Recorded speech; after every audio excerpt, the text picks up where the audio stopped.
Am I the a-hole for removing my wife's child out of my will because I discovered he is not mine? I've been married for 15 years with my wife, and our son is 18 years old. I think I was a good father to him, always present, always supporting him. I was the first he talked to when he had a bullying problem, a math problem, when he needed romantic advice. He is straight, but likes cross-dressing and doing makeup. And I was the first one to support him on that too, while his mom was trying to make him more masculine. However, recently I discovered that he is not actually my child. My mother-in-law said she had to tell me something important, so I went to meet her and told me that my child is actually my wife's high school boyfriend baby. She gave birth at 20, but apparently she was cheating on me with her old boyfriend. My mother-in-law said my wife told her the truth after he was born because she had suspected that the baby didn't exactly look like me, and mother-in-law confronted her about it. But the baby was already born, and nothing could be done. I was mad and asked her, why is she telling me this right not? She told me it's because she saw my son hanging out with his bio dad at a park and believes that he is back in their lives. I decided not to shoot the messenger and went out to confront my wife and son about this. After a long argument, they told the truth. The bio dad was back and wanted to meet his real son. A lot happened, and I'm divorcing and also cutting my wife's son out of my will because I never had a real son, and all this time I was putting all my energy and effort raising another man's child.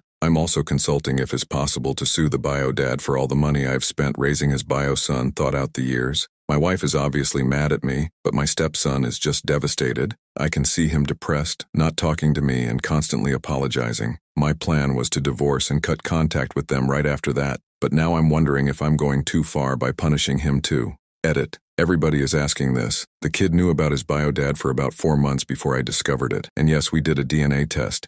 He insisted a lot of it, and after it came back negative is when I think his depression really hit. Y'all right, maybe it is useless to sue the bio dad, but I'll ask a lawyer anyway. Edit 2. Many people are comparing my situation to being a stepdad or an adoption. There is a difference. I thought for over 18 years that he was my real son. I 100% believe that adoptive parents are real parents and their adopted children are their real children, but they willingly went into the adoption process. They know their family is not blood family. I was tricked into my situation. If I had known my wife after the baby was born, I wouldn't have cared because I knew it was somebody else's son, but I thought this was my real son, and just now I find out that he isn't. Anyway, I need to talk to him when he feels like it.